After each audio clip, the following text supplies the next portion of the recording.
Elhamdülillah, elhamdülillah, thumma elhamdülillah. İnnel hamdelellahi nahmeduhu ve nesta'inuhu ve nestağfiruh. Ve na'udhu billahi min şururi enfusina ve min seyyiati a'malina. Men yehdihillahu fela mudille leh ve men yudlil fela hadiye leh. Neşhedü en la ilahe illallah vahdehu la şerike leh.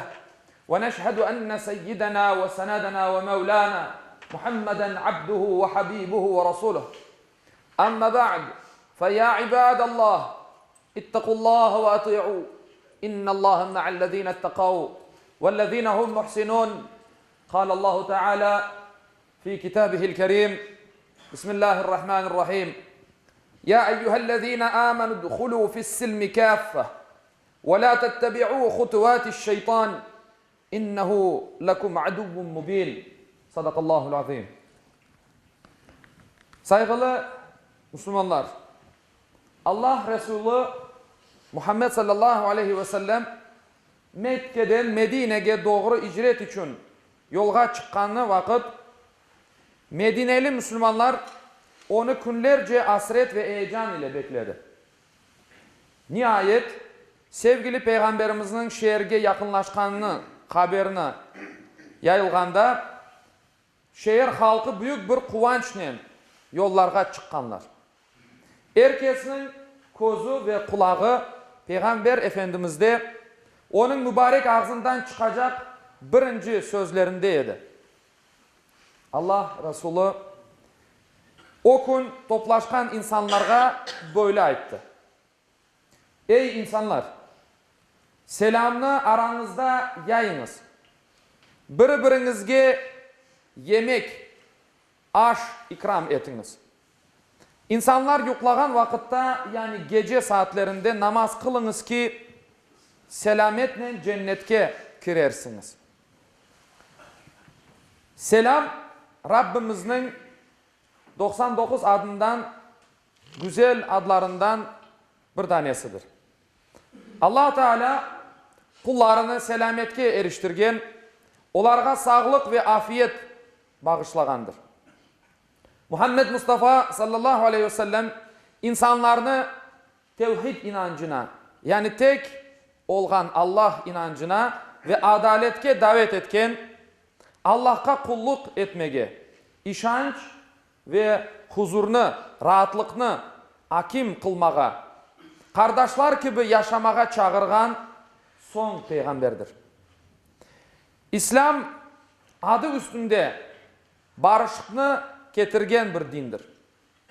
Müslüman ise elinden ve tilinden başka insanların işançlıkta olganı kimsedir. Müslümanın elinden ve tilinden zarar gelmez başkalarına. Peygamber Efendimizin sözüdür. Bu sebepten hem insanlar arasında hem de Müslümanların kendi aralarındaki münasebetlerinde barışıklığı ve kardeşlikni bozacak hareketlerden sakınmamız şarttır. Aziz Müslümanlar, mümin imanından algan o huzur, o rahatlık ve işançını selam ile etrafına yaya ve iyi niyetlerini duaga geçirir. Çünkü selam vermek daha evvel saytkanımız gibi din kardeşimizge veya din kardeşlerimizge yapkanımız bir duadır. Selam kalabalıklar içinde kendi kasevetine düşken, belki de birbirinden uzaklaşkan ve soğuklaşkan insanların tanıştırır ve birleştirir. Bir dost selamı olarga yalnız olmaganını akıllarına getirir. Kalplerini yumuşatır. Dargınlıklarını ortadan yok eter. Selam deniz dalgası gibidir. Gönüllerden nefretini, kinini yuvup alıp getir. Cennetke erişecek yolda selamla yayılgan muhabbetinin, sevginin payı vardır. Allah Resulü daha evvel aytkanımız hadis-i şerifte şöyle buyurar: İman etmegence cennetke kirip olamazsınız. bir-birinizni sevmegenceğiz, gerçek manada iman etmezsiniz. Bu sebepten aranızda kardeşlikni pekiştirgen selamını yayınız dep buyura sevgili Peygamber Efendimiz Muhammed sallallahu aleyhi ve sellem. Cenab-ı Allah cümlemizge hakiki manada birbirini Allah rızası için sevgen kullarından eylesin. Selam vergenimiz vakit gerçek manada din kardeşimizge selam içinde saklı olgan o selametlikni tilegen kullarından eylesin inşallah. Allahu Teala Müslümanların arasındaki bu anlaşmamazlıklar var ise bu selam sebebiyle düzeltsin inşallah. Allahu Teala cümlemizini akıldan, fikirden, ferasetten ayırmasın ve cümlemizge gerçek manada kardeş olmaya kısmet eylesin. Ela inne ahsanel kelam ve ablagan nizam kelamullahil melikil azizil allam kema kâle Allahu tebareke ve teâlâ fil kelam ve izâ kuri'el Kur'anu fastami'û leh ve ansitû leallekum turhamun. Bismillahirrahmanirrahim. İnned dîne indallâhil islam. Sadakallâhul azîm.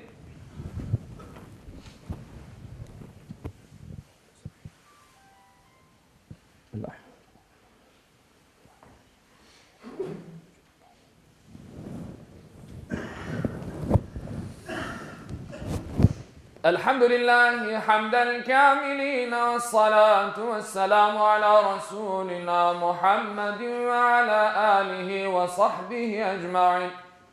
Ta'zimen li nebiyyihi ve tekrimen li fekhameti şâni şerefi safiyyih.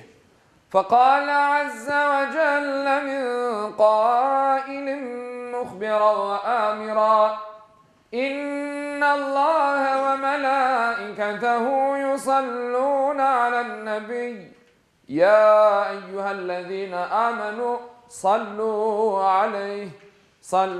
عليه وسلموا تسليما اللهم صل على محمد وعلى محمد كما صليت على إبراهيم وعلى آل إبراهيم إنك حميد مجيد اللهم بارك على محمد وعلى آل محمد كما باركت على إبراهيم وعلى آل إبراهيم إنك حميد مجيد اللهم وارض عن الأربعة الخلفاء سيدنا أبي بكر وعمر وعثمان وعلي ذوي الصدق والوفاء وعن الأنصار والمهاجرين والتابعين إلى يوم الجزاء وعن كافة المؤمنين والمؤمنات والمسلمين والمسلمات الأحياء منهم والأموات بفضلك ورحمتك إنك سميع قريب مجيب الدعوات. عباد الله إن الله يأمر بالعدل والإحسان وإيتاء ذي القربى وينهى عن الفحشاء والمنكر والبغي يعظكم لعلكم تذكرون ولذكر الله أكبر والله يعلم ما تصنعون. Okuğanım ayette Yüce Allah şöyle buyurar. Şüphesiz Allah adaletini, yaxşılık yapmakını ve soy sopka yardım etmekini emir eder. Edepsizlik, fenalık, isyan etip zulüm işlemekni de yasaklar. Tuşunup uymanız için sizlerge nasihat verir. Cumanız hayırlı ve mübarek olsun. Muhterem cemaatim, namazdan evvel bir din kardeşimiz ricada bulungandır. Saadet Arifova degen bir dindaşımız ağır hasta, cemaat duası istendi. Bizler de dualarımızda eksik etmeyek inşallah. Din kardeşimiz için acele şifalar tileyik ki Allah-u Teala inşallah dualarımızı kabul etsin.